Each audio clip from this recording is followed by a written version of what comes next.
பதிவுக்குள்ள போறதுக்கு முன்னாடி நம்ம சேனலுக்கு சூப்பர் தேங்க்ஸ் பண்ண எம்என் நம்பியார் அவர்கள் ₹100 சூப்பர் தேங்க்ஸ் பண்ணதுக்கு ரொம்ப ரொம்ப நன்றி.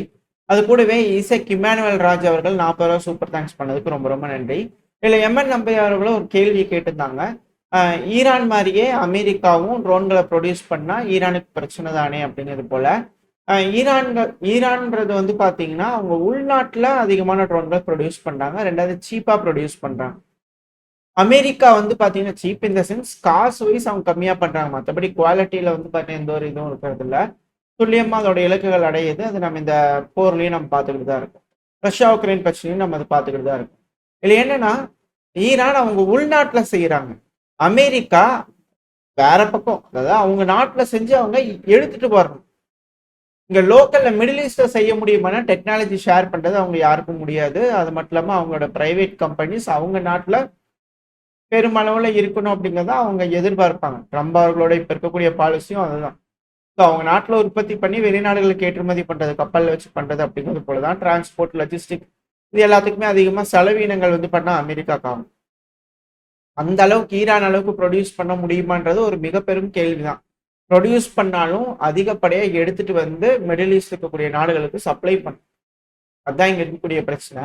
இதுல அமெரிக்கா ஈரானோட ட்ரோன் போலவே ஈரானோட ஷாக்கி ட்ரோனோட ஒரு காப்பி தான் லூகாஸ் ட்ரோன். ஸோ அதை காப்பி பண்ணியுமே அந்த ட்ரோனை அவங்க எப்படி செஞ்சாங்க அப்படின்னா எவ்வளவு ரூபாய்க்கு செஞ்சாங்கன்னா $35,000 செய்யறாங்க. ஆனா ஈரான் வந்து பாத்தீங்கன்னா $20,000 ஒரு ட்ரோன் செய்யறாங்க அப்படிங்கிறத சொல்றாங்க. இதுல நம்ம ரஷ்யா உக்ரைன் பிரச்சனை பார்க்கறதுனால நான் சொல்ல போறேன். புடானா அவர்கள் சில மாசங்களுக்கு முன்னாடி நினைக்கிறேன் இன்டெலிஜென்ஸ் டேட்டா கேதர் பண்ணும். ரஷ்யா அதிகப்படியான சாகி ட்ரோன்கள் காப்பிய பண்றாங்க. ஈரான் கிட்ட இருந்து வாங்கி செய்யறாங்க. இதுல $7,000 ஒரு ட்ரோனை செஞ்சிடறாங்க அப்படிங்கிற தகவல்கள் கிடைக்குது அப்படிங்கிறாங்க.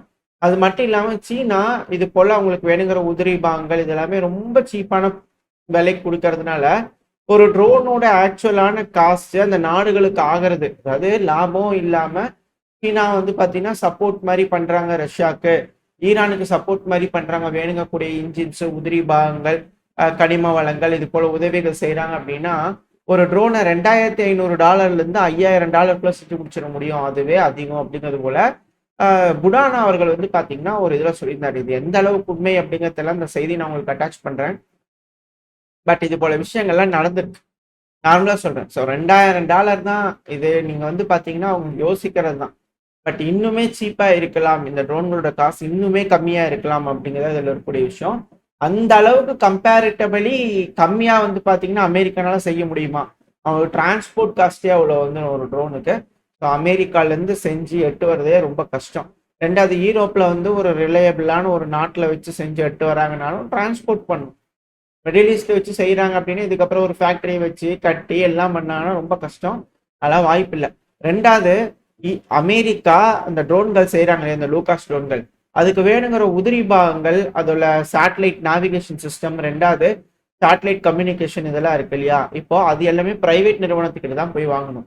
அந்த லூகாஸே ஒரு பிரைவேட் தான். அமெரிக்கான்ற ஒரு நாட்டுக்கிட்ட government owned military defence industries இருக்கானா இல்லை. ஒரு கம்பெனியோட ஃபேக்டரியை வந்து பார்த்தீங்கன்னா ஓன் பண்ணியிருக்காங்க. பட் ஆனால் அது பிரைவேட் கம்பெனி தான். இன்னொரு பிரைவேட் கம்பெனில ஷேர் வாங்கியிருக்காங்க அமெரிக்கா, அவ்வளவுதான். அதனால இப்போதான் வந்துட்டு இருக்கக்கூடிய கம்பெனி இந்த லாக்கீட் மார்டின் இதெல்லாம் வந்து பாத்தீங்கன்னா ஃபுல்லாவே பிரைவேட் தான். ஸோ பிரைவேட் கம்பெனிஸ்னால வந்து பண்ணா லாபம் இல்லாம செய்ய முடியாது. ரெண்டாவது இந்த சேட்டலைட் கம்யூனிகேஷன் சொல்ற ஸ்டார்லிங்க் இருக்கு இல்லையா, அது போல பார்ட்ஸ் எல்லாம் ஸ்டார்லிங்க்ல இருந்து வாங்கணும். ஸ்டார்லிங்க் பிரைவேட் நிறுவனம். ஸோ எல்லாமே பிரைவேட்ல தான் இருக்குன்றதுனால கண்டிப்பா சீப்பா செய்ய முடியாது. ஸோ அந்த அளவுக்கு ஈரான் செய்யற அளவுக்கான ட்ரோன்கள் அமெரிக்கா எந்த காலத்திலையும் செய்ய முடியாது. குவான்டிட்டியில China, Iran, Russia, North Korea, Vietnam மாதிரி அமெரிக்கானால எந்த காலத்திலையும் செய்ய முடியாது. இப்ப வரைக்கும் ரஷ்யா உக்ரைன் பிரச்சனையில செய்ய முடியாத செஞ்சிருப்பாங்க. என்டையர் நாட்டோ கம்பைன் பண்ணா கூட ரஷ்யா ப்ரொடியூஸ் பண்ற அளவு காற்று பண்ண முடியல. ஸோ இது தெளிவா தெரியுது. இதுல அமெரிக்கானால முடியாது. இதுதான் அமெரிக்காவோட மிக பெரும் ஃபெயிலியர். ஸோ கேள்விக்கான பதில் இது சாட்டிஸ்ஃபைடா இருக்கும்னு நினைக்கிறேன். இன்கேஸ் இல்லை அப்படின்னா சொன்னீங்கன்னா அடுத்தது பேரை பார்க்க ஆரம்பிக்கும். இதுதான் அதோட ஆன்சர். அவங்களால செய்ய முடியாது அப்படிங்கிறத இதுல இருக்கக்கூடிய ஆன்சர். ஸோ ஈரானுக்கு அதனால எந்த ஒரு பிரச்சனையும் வரப்போறது இல்லை. ஆனா இழப்புகள் அப்படிங்கிறது குண்டுகள் போட்டுட்டு தான் இருக்கிறாங்க. அது பாம்பர் ரக விமானங்கள்லாம் வருது, டம் பாம்லாம் போடுறாங்க. அப்படிங்கும்போது ட்ரோன்கள் அப்படிங்கிறது அதை ஒன்றும் பெருசா மாற்றம் கொண்டு வந்துடாது. டம்பாமோட ட்ரோன்கள் ஒன்றும் பெருசா மாற்றம் கொண்டு வந்தாடாது. சரி, ஓகே, இதுக்கப்புறம் என்ன மாதிரி போர்ல நடக்குது அப்படிங்கிறது வெயிட் பண்ணி பார்க்கலாம். இல்லை, மெயினான விஷயம், அதாவது ட்ரம்ப் அவர்களை வளைச்சு வளைச்சு கேள்விகள் கேட்குறாங்க அமெரிக்கால. ஏங்க, நீங்க என்ன சொல்றீங்க? போர் கம்ப்ளீட் ஆயிடுச்சுங்கிறீங்க. ஆனா செக்ரட்டரி ஆஃப் டிஃபென்ஸ் அவர்கள் இப்பதான் ஒரு போஸ்ட் போட்டாரு. அவர் என்ன சொல்றாருன்னா இப்பதான் பிகினிங்கிறாரு. எதுங்க உண்மை அப்படிங்களா ட்ரம்ப் கிட்ட கேட்டதுக்கு ரெண்டுமே தான் அப்படிங்களா அவர் வாட்டுக்கு சிம்பிளா பேசிட்டு இருக்காரு. என்னதான் சொல்றாங்க இவங்க அப்படிங்கிறது ஒண்ணுமே புரிய மாட்டேங்குது. ஆனா 3வது நாளா வந்து பாத்தீங்கன்னா தொடர்ந்து ஈரானோட மிசைல்கள் எந்த ஒரு தங்கு தடை இல்லாம இஸ்ரேலுக்குள்ள லொத்து லொத்துன்னு விழுகிறத வீடியோ பதிவுகள் பார்க்க முடியுது. ஹெவியா கண்டெயின் பண்றதுனால உள்ள நடக்கக்கூடிய விஷயங்கள் வெளியே வர மாட்டேங்குது. பட் தொலைதூரத்துல இருந்து பார்க்கும்போது மிசைல்ஸ் இம்பாக்ட் ஆகுது அப்படிங்கிறது நம்மளால புரிஞ்சுக்கலாம். இல்ல நெசட், நம்ம ஊர்ல எப்படி பார்லிமெண்ட், ஸோ இஸ்ரேல்ல வந்து நெசட்பாங்க. அங்க வந்து பாத்தீங்கன்னா ஒரு மெம்பர் கேட்கிறாரு, ஏங்க காசாலேயே வந்து பாத்தீங்கன்னா இந்த அளவுக்கு அட்டாக் பண்ணி போர் செஞ்சு ஹமாஸை வந்து பாத்தீங்கன்னா பொலிட்டிக்கல் லீடர்ஷிப்பை டாப்பிள் பண்றதுக்கு முடியல. எந்த எண்ணத்துல என்ன சக்சஸ் ஆயிரும்னு சொல்லிட்டு நீங்க தெஹரானுக்கு போய் ஆட்சி மாற்றம் செஞ்சிருவேன்னு கல்றீங்க அப்படிங்கிறத பண்ணா நம்ம கேள்வியே கேட்குறாங்க.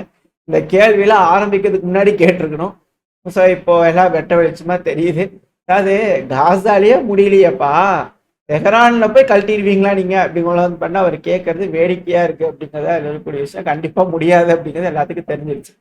இதுல என்னன்னா உண்மையான ஒரு விஷயம், ரியலான ஃபேக்ட், நம்ம பல விஷயங்கள் சொல்றோம். அமெரிக்கா ரொம்ப நாளைக்கு இந்த பிரச்சனையில நிக்காது, அமெரிக்கா வெளியே போயிடும், வேற ஏதாவது இதில் ஹேண்டில் பண்ணும் அப்படிங்கிற சொல்லிட்டு இருக்கோம் இல்லையா. ஸோ இப்போ கத்தரோட பொலிட்டீஷியன்ஸ், ஸோ இவங்க எல்லாம் வந்து பார்த்தீங்கன்னா பேச ஆரம்பிச்சிருக்காங்க. ஹமத் பின் ஜசிம் அவர்கள் இந்த இதுல இருக்கார் இல்லையா அவர். ஸோ அவர் என்ன சொல்றாருன்னா, நாங்க இப்போ கத்தர் இருக்காங்க இல்லையா, அவங்க இப்போ போரை டிக்ளேர் பண்றாங்கன்னு வச்சுக்கோங்களேன் ஈரானுக்கு எகெயின்ஸ்டா. அமெரிக்கா சரி ஓகே பாத்துக்கங்கப்பா அப்படிங்கிற போல விட்ரா பண்ணிட்டு தொடர்ந்து ஆயில வந்து பாத்தீங்கன்னா செல் பண்ணிட்டு இருப்பாங்க நம்மளுக்கு. சாரி, ஆயுதங்களை செல் பண்ணிட்டு இருப்பாங்க. அவங்க இந்த போர்ல இருந்து போயிருவாங்க. இப்ப நம்ம 2 பேரும் சண்டை பிடிக்க ஆரம்பிச்சோம்னா மாறி மாறி அடிச்சுக்குவோம். ஸோ போருங்கிறது நம்மளோட ரெஸ்பான்சிபிலிட்டியில வந்துடும். அந்த டைம்ல அமெரிக்கா வந்து பாத்தீங்கன்னா இஸ்ரேலோட ப்ராஜெக்ட், கிரேட்டர் இஸ்ரேல் ப்ராஜெக்ட் நோக்கி போயிருவாங்க. இதான் சொல்லிட்டு இருந்தேன். அமெரிக்கா எல்லா பிராந்தியத்திலும் சிண்டு முடிஞ்சு விட்டு கிளம்பிடுவாங்க அப்படிங்கிறது போல. ஸோ தெளிவா வந்து பாத்தீங்கன்னா இந்த மிடில் ஈஸ்ட் நாடுகள் புரிஞ்சிருக்கிறாங்க. ஸோ மிடில் ஈஸ்ட் நாடுகள் எப்ப ஈரானுக்கு எகெயின்ஸ்ட், அதுவும் அரபுலக நாடுகள், குறிப்பா அரபுலக நாடுகள், அரபுலக நாடுகள் எப்போ ஈரானுக்கு எகெயின்ஸ்டா திரும்புறாங்களா, அதாவது முஸ்லீம்ஸ் என்னைக்கு அடிச்சுக்கிறாங்களா, அப்பாடி எப்படி முடிஞ்சிருவானுங்க.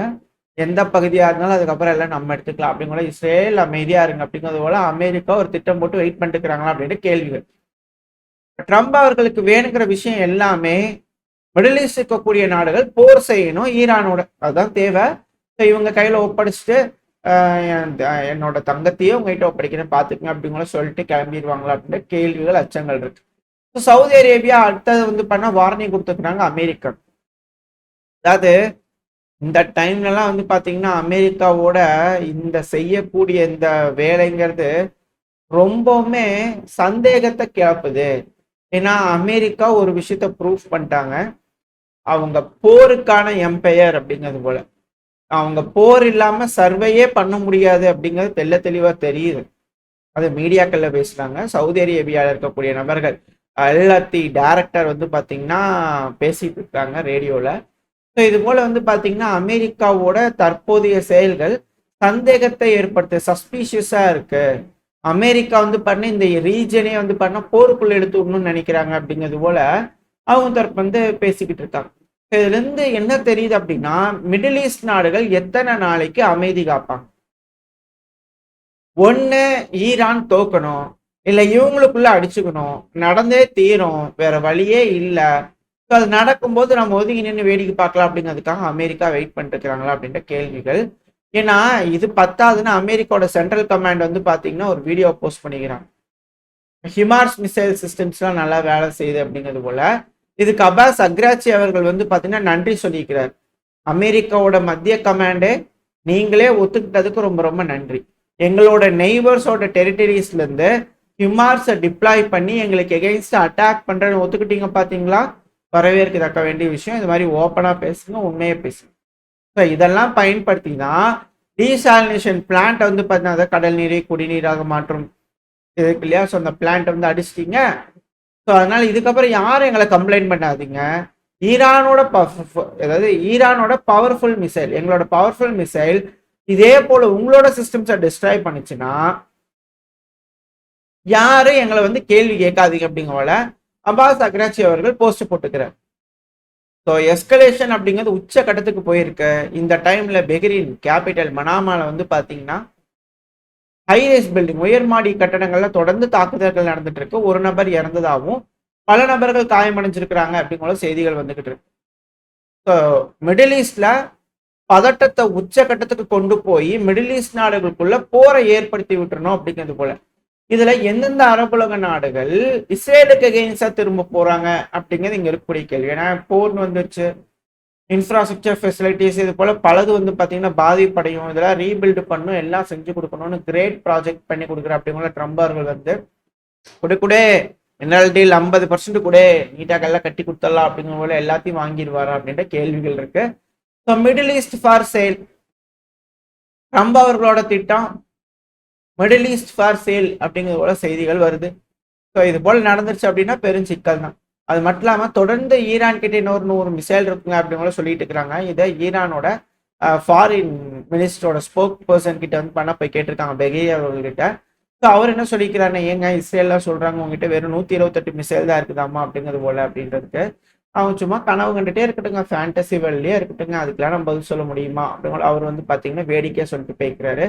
ஏன்னா அந்த மாதிரி வேடிக்கையா தான் பேசிட்டு இருக்கிறாங்க. செயல்கள் கூட வந்து பார்த்தீங்கன்னா வேடிக்கையா தான் இருக்கு. அது மட்டும் இல்லாம ஈரான் அவர் சொல்லிக்கிறாரு, அசர்பைஜான், துருக்கி, சைப்ரஸ் இங்களை அட்டாக் பண்ணிருக்கலாம் இல்லையா, ஃபால்ஸ் பிளாக் ஆபரேஷன், நாங்க அட்டாக் பண்ண கிடையாது, இஸ்ரேல் தான் பண்ணிக்கிறாங்க அப்படிங்கிறது போல அவர் கன்ஃபார்ம் பண்ணாரு.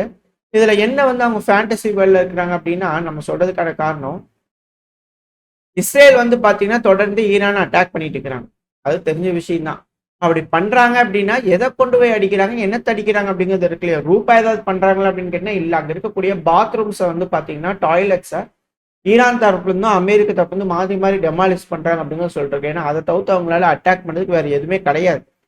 மேபி ஸ்கூல்லு, குழந்தைகள் வாழக்கூடிய பகுதி, இந்த ஹாஸ்பிட்டல்ஸ் இதை வேணா அடிப்பாங்களே தவிர மற்றபடி யூஸ்ஃபுல்லா எதுவும் கிடையாது. ஏன்னா போஸ்ட் போட்டுக்கிறாங்க, அதெல்லாம் 1 வருஷம் பழைய போஸ்ட், அவங்களே போட்ட போஸ்டே திரும்ப திரும்ப போடுறாங்க. இங்கெல்லாம் நான் போய் குண்டை போட்டேன், இங்கெல்லாம் போய் குண்டை போட்டேன்னு கையங்களவுமா சிக்கி இருக்கிறாங்க இஸ்ரேல். இந்த தடவை போன தடவை நம்ம அமெரிக்காவது கையங்களவுமா சிக்கிறத பார்த்தோம்.